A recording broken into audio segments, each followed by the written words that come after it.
Welcome. I'll start out by telling you a story. I had an elderly woman who came into my clinic who had high blood pressure, and she was really fearful of making a mistake, making a wrong food mistake. And so she was limiting her portion sizes. She had cut out salt, but she came in and shared with me a great strategy she had, and she was modifying her favorite meatloaf recipe. Well, she'd given up the salt in the meatloaf, but actually what she was putting in was Worcestershire sauce, she put in ketchup, she put in barbecue sauce. All of those were really high sodium foods. So when we talked about modifying her meatloaf and talked about the hidden sources of sodium in that meatloaf, we modified it, we increased her portion sizes, and quite honestly, we had a better outcome. She was eating a little bit more, which she needed to do. She was eating more, and she ended up having an improvement in her nutritional status. Well, hypertension or high blood pressure is one of the most pervasive chronic disorders facing Americans.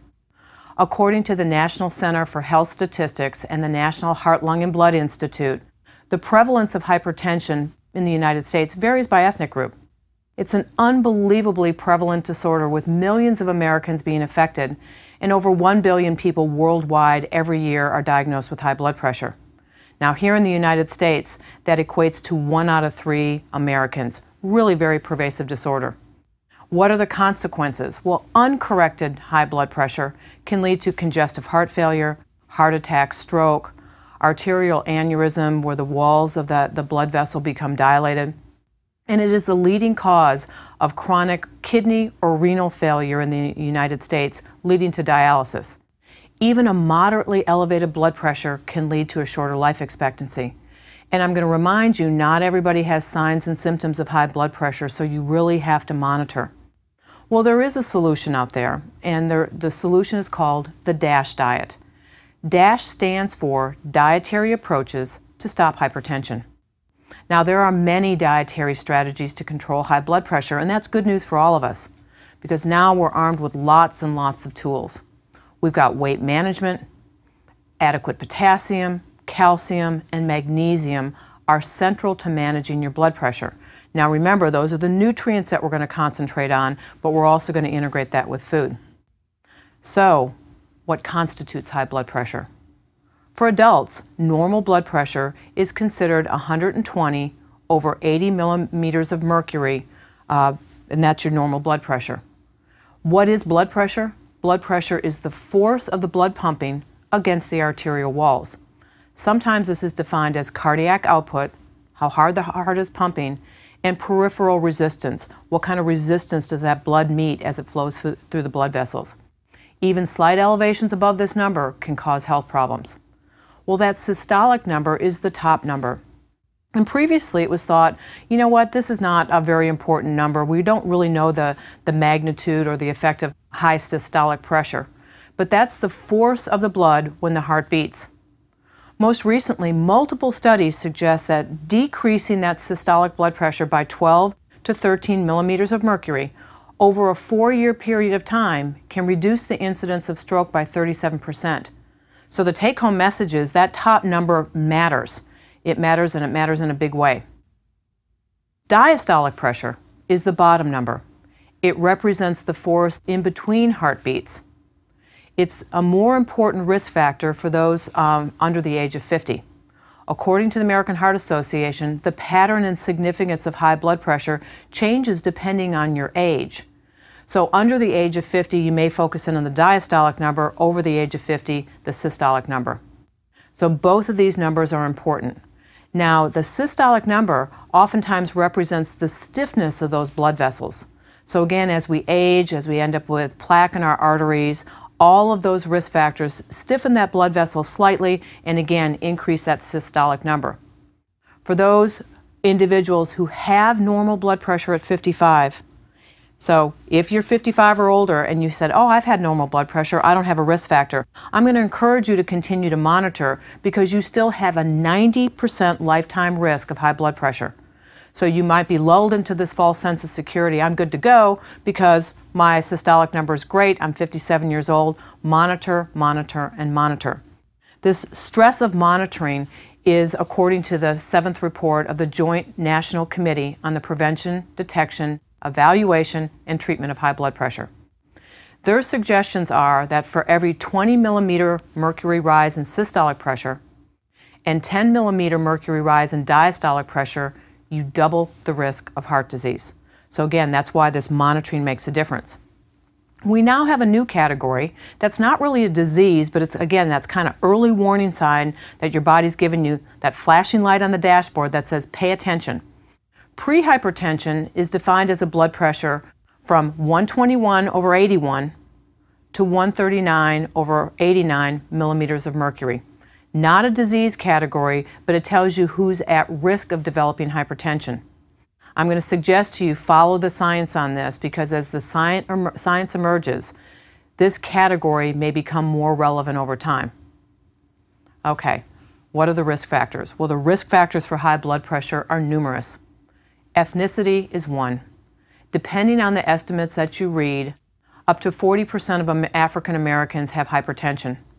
They oftentimes develop as an ethnic group hypertension earlier, and it's a more severe and often more difficult to treat form. And we don't really have a good reason why African Americans are more vulnerable. So again, if you are African American, please make a note that not only do you need to check your blood pressure, but your children's blood pressure, regardless of their weight, regardless of other risk factors. Certainly we know about age. According to the National Heart, Lung, and Blood Institute, again, over the age of 55, normal blood pressure, you can still have an increased lifetime risk. Hypertension, or high blood pressure, itself is defined as when your blood pressure is consistently higher than 140 over 90. Now, we've all had experiences when we're anxious or nervous. You're going to the new doctor for the first time, and they say, oh, your pressure's high. Well, remember that isolated one blood pressure is not what we're looking at. We're looking at a pattern over time. Physical inactivity can increase the risk of high blood pressure. So how much exercise do you need to have? Well, a major study looking at 54 individual studies on the dosing of aerobic exercise demonstrated that at all levels and all intensities, regular aerobic exercise can lower that top number, the systolic number, by 3.8 millimeters of mercury and the diastolic by 2.6. Keep in mind, however, if the exercise goes away, so will the beneficial effects. So we've all heard the adage, an apple a day keeps the doctor away. Well, I'm going to suggest we have a new one. A walk a day keeps the pressure away. Okay, diet and nutrition as risk factors. People who are obese are at 5 times greater risk of developing high blood pressure. According to one study, obese women are more likely to have an increase in systolic pressure than men, so it appears that there may be some gender discrimination there. Central obesity is a key finding. Well, are we seeing a trend here yet? The trend is that obesity is going to contribute to most of our chronic diseases, but in this case, I'm going to encourage you to get out your tape measure so we can get this up close and personal. So here's what you do. Take your tape measure and you measure around the level of your belly button. If you are a male and your waist circumference is greater than 40 inches, you're going to have an increased risk of high blood pressure. For women, if your waist circumference is greater than 35 inches, you have an increased risk. So it's not only are you overweight, it's where is your weight clustered. Sometimes you'll see this as the difference between an apple body shape, abdominal obesity, and a pear body shape where you have your weight in your hips and thighs. So we know that overweight or obesity is going to be a risk factor in terms of diet and nutrition. People who consume diets high in sodium and low in potassium are more likely to develop hypertension. Now here again, what we're seeing is a trend that we have, in this case, 2 minerals that act in opposition to one another. We've seen that with insulin and glucagon in terms of hormone, and this is going to come up over and over again in clinical nutrition. So that high sodium diet versus a low sodium or diets low in sodium are also going to contribute to high blood pressure. Vitamin D may play a role. Individuals with vitamin D deficiency are found to have a higher than average systolic and diastolic blood pressure. So who would have thought even 5 years ago that having adequate amounts of vitamin D may also have a risk, reduce your risk of having high blood pressure? And certainly, individuals who have a family history of high blood pressure are more likely to develop high blood pressure. So a lot of the chronic illnesses that we're exploring have not only a dietary and environmental cause, but have a genetic cause as well. Sleep apnea, however, is a common and oftentimes overlooked cause of high blood pressure. Sleep apnea occurs when you can't get adequate oxygen delivery and you are waking up multiple times during the night. Now, you might not actually be aroused from sleep, but the key finding here is ask your partner whether or not you snore. If you snore, you're much more likely to have sleep apnea. Of course, I would never snore, so my husband would say absolutely not. Cushing's syndrome, kind of an unusual cause of high blood pressure, occurs when you have an oversecretion of the hormone cortisol, and that can cause high blood pressure. Now, other atypical causes include certain popular drugs, such as non-steroidal anti-inflammatory drugs such as aspirin or ibuprofen can cause high blood pressure, but keep in mind that's not a typical cause. Now, other individuals are at risk of developing hypertension, and those are individuals who are pregnant, individuals who have polycystic kidney disease, kidney tumors, insulin resistance, and again, this is a recurring theme. Too much insulin, remember insulin's an anabolic hormone, and in this case helps us to retain or hang on to that additional sodium. And certainly we all know the stress of everyday life can also cause elevations in your blood pressure.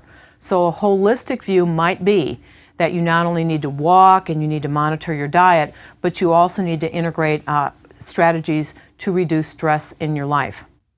Now, what about the DASH diet? Do we have any solutions here? Well, again, many dietary strategies can be implemented to control high blood pressure.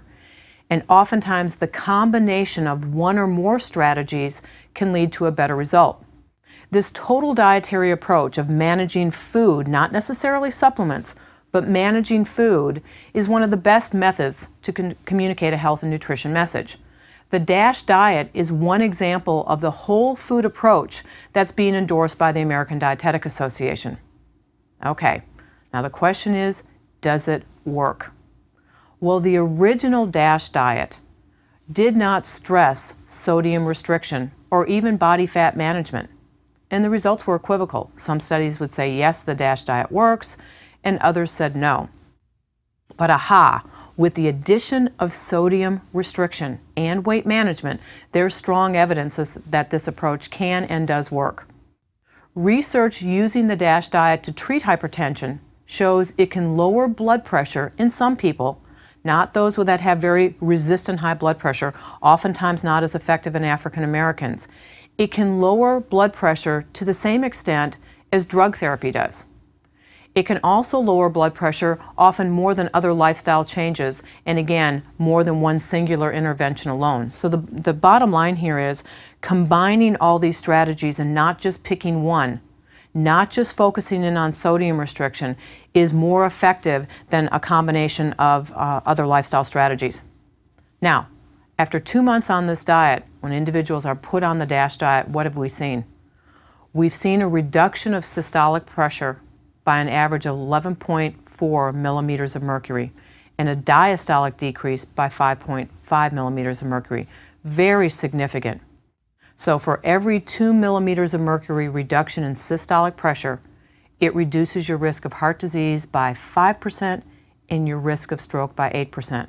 Now, I'm not a gambling woman, but I tell you, I will take those odds any day that if I can introduce a dietary approach that's going to be helpful, I'm really going to get on board with that. Other results of lowering your blood pressure can include the risk of reducing the risk of progression of dementia and other cognitive impairments, and these disorders are more common in those individuals who have high blood pressure. Now again, this moderation of alcohol comes up just like it has come up in the prevention of cardiovascular disease, but any more than moderate amounts of alcohol can actually have the reverse effect. It can increase pressure. So again, we got to define moderate. Moderate means 1 glass of wine for women, 2 glasses of wine for men. But portions always rule. So a portion is, again, if we're using wine as an example, we're looking at about a 5-ounce glass. So you have to kind of think of what is the size of your wine glass at home. So if you're not sure, measure it. And if your standard wine glass is 8 ounces, that's more than 1 glass of wine according to the science on standardized portions. Further research has shown that the standard DASH diet combined with dietary sodium or salt restriction is going to be even more effective.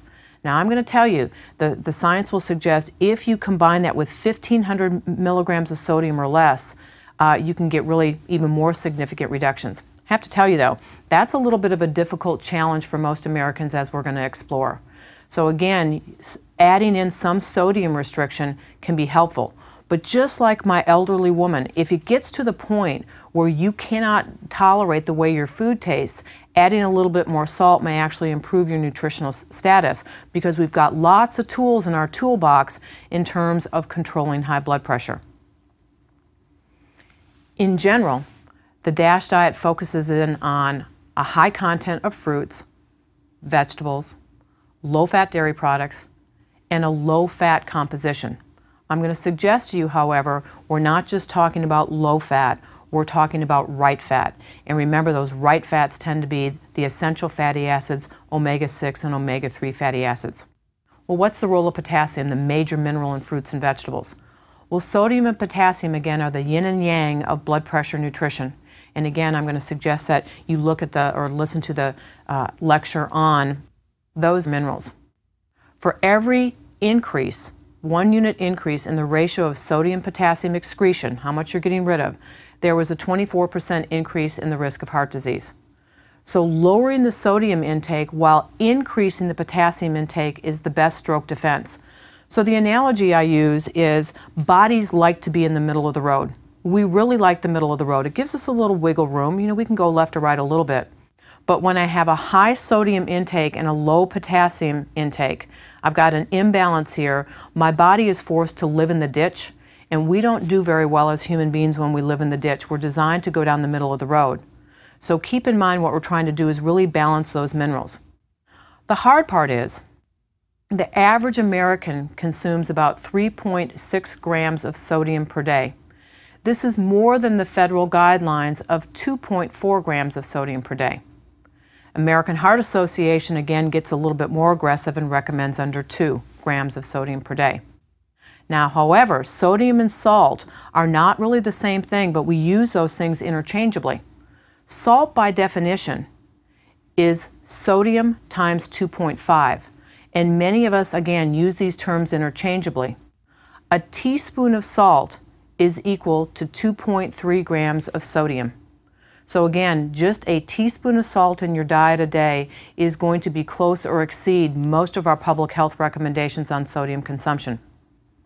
Now, the other challenge is that most Americans consume less than the 4.7 grams of potassium that's recommended per day. There are lots of estimates out there, but current estimates are that Americans only consume about 3 grams per day. So again, we've got this imbalance of sodium and potassium, and what we're trying to do is bump those up. So here's a key point for you. Diet should include less processed food to decrease the sodium, because keep in mind when we're talking about high blood pressure, we're really talking about the sodium and not just the salt. So the more processed a food is, in general, the more instant a food is, the higher the sodium content. And again, that food may not taste salty, but there's sodium built in. Again, diet should increase the amount of fruits and vegetables. Well, here's another great question. How can I make my food taste good without salt? The challenge is, as we age, our sense of taste evolves, and some people would say it actually diminishes. And so, in essence, to taste the food, we need more sodium to flavor and taste our food. So again, my elderly woman who is trying to reduce the sodium content of her meatloaf didn't like it without the salt, and part of that was because of her age. However, most of us believe less salt equals less delicious. Well, there's some things that you can do to improve the flavor. Certainly, you can use lots of different spices and herbs, and one of my favorite is using hot sauce. You can use Tabasco and hot sauce, and yes, there's sodium in that hot sauce, but practically speaking, you can't use enough of that for that to be a significant sodium load. Foods can be spicy if you like spicy food. They just can't be salty. Again, one of my favorite things to do is take liquid crab oil, and when I'm boiling potatoes, I put a little crab oil in the potatoes, and it gives it this wonderful seasoned flavor, but not salty. Now, what about other minerals besides sodium and potassium? Does that make a difference? Well, some recent studies suggest that increasing calcium intake may actually increase the risk of heart disease and stroke in older women. So wait a minute here. Isn't the DASH diet focusing in on low-fat dairy products? The answer is yes. Aren't dairy products a great source of calcium? Yes. However, I'm going to suggest that this study was in the case with those who had emerging kidney failure, and it's almost always in individuals who are taking calcium supplements, not calcium from food. It's really difficult to get too much calcium from food. So again, when the American Dietetic Association stresses a whole food approach and not a supplement approach, here's the reason why. Because I can, with a supplement, very easily get my calcium intake above what is practically going to be consumed in diet. So again, the bottom line here is that too much or too little with calcium can affect blood pressure. And I would encourage you not to consume an excessive amount of calcium from supplements, which will be defined later. Certainly we know that limiting saturated fat is also a great idea in the management of high blood pressure. Why is that the case? Keep in mind, saturated fat helps you to deposit plaque in arterial walls because it triggers the synthesis of cholesterol. So if high blood pressure is cardiac output times peripheral resistance, the combination of those two, the more plaque in my arteries, the more resistant to that blood flow my body becomes. Increasing omega-6 and omega-3 fatty acids may also help to control your blood pressure. And remember, both of these are essential. In our American diet, we tend to eat too much omega-6 and not enough omega-3, but remember, our bodies crave balance. Okay, can we give you an example of a DASH diet? And yes, there's a wonderful example of how you can implement this in your guidebook. Again, I'm going to suggest to you that the DASH diet is based on calorie levels, and quite honestly, you really need to match your calories because the portion sizes that are recommended on the DASH diet are almost always going to be linked with energy balance. So again, if you're more physically active, you should boost your portion sizes or the number of items to maintain your weight. If you're looking to lose weight, you might have to adjust your calories. So keep in mind these guidelines are going to be based on calorie balance. But the general recommendation is that you should not consume less than the minimum number of servings that I'm going to give you in terms of portions for the DASH diet. Again, depending on your calorie needs, it's going to vary, but the key point is a significant increase in fruits and vegetables. This is how we're going to drive that potassium intake up. So in general, again, depending on calorie balance, we're looking at 8 to 10 servings of fruits and vegetables a day. And you're going to think, oh my, there's no way I can do that. Keep in mind that a serving is a half a cup. And if you're trying to estimate, a half a cup is about the size of the palm of your hand. So if you have a big bowl of grapes, that could honestly be 2 servings right there. 6 to 8 servings of grains. And I'm going to ask you the question, what kind of grains are we talking about? Of course, the answer is whole grains. 2 to 3 servings of dairy. Again, what is a serving? It is an 8-ounce glass. So if you're not sure how many ounces you have in a standard glass in your own home, measure it. 2 to 3 servings of dairy. Now this is generally fluid milk, skim or low fat, or skim or low fat yogurt. Technically speaking, cheese is going to be considered a dairy portion, but because of the high saturated fat content, it really is going to get bumped to the side on the DASH diet. Somewhere in the range of 6 ounces of lean protein, and that's going to be chicken, fish. Remember, any meat that has the word loin in the name is going to be considered a lean protein. 3 ounces of meat, again, is about the size of the palm of your hand or a size of a deck of cards. So you could very easily get 6 ounces of lean protein in a meal. So again, when we talk about servings, they're standard servings. It's not necessarily what you're serving yourself on your plate. And somewhere in the range of 2 to 3 servings of oil or other fats. But please always remember what we're looking for are mono or polyunsaturated fats. So olive oil, peanut oil, safflower oil, sunflower oil would all be good examples of how to add fat to your diet. Also aim for 4 to 5 servings of beans, nuts, or seeds per week, not per day. So I think the challenge here is, can we integrate this? And the answer is yes. So if you think about the DASH diet, with the exception of the addition of the sodium restriction and really trying to amp up the fruits and vegetables, this really fits most public health guidelines.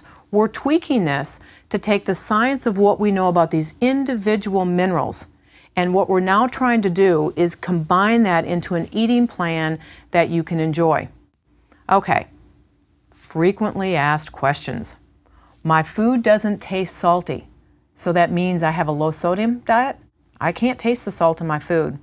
And that's the hard part, because the answer to that is no. Keep in mind, instant or processed generally means higher levels of sodium. I'll give you one of my favorite examples. 2 or 3 years ago, there was a brand of pudding on the market that you could add just water to and shake it. Now remember, you can make pudding by using skim or low-fat dairy products. You can make it homemade. You can make the pudding that takes 24 hours to set up, or you can make this instant pudding. The sodium content from the homemade pudding at about 120 milligrams of sodium, to the middle of the road at about 300 milligrams of sodium, to the instant pudding, 590 milligrams of sodium. So it's a great example as I go from less processed to more processed. What's going to happen? The sodium content in my diet is going to rise.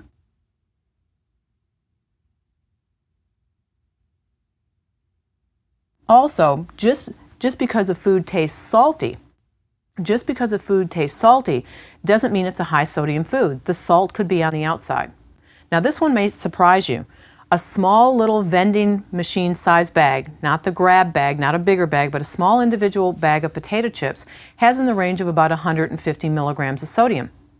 So it's actually significantly less than that instant pudding. It tastes salty because the sodium is on the outside. That is the reason it tastes salty. So again, sometimes you can be a little bit misled. So again, go back to that nutrition facts panel and look at the sodium that's added. Because remember, the sodium can be sodium chloride, table salt. It can be sodium propionate as a food additive. It can be baking soda, sodium bicarbonate. There can be lots of places where the sodium sneaks in and the food doesn't necessarily taste salty. So again, it's the sodium content that rules. Again, we think sodium and salt are interchangeable terms. They are not.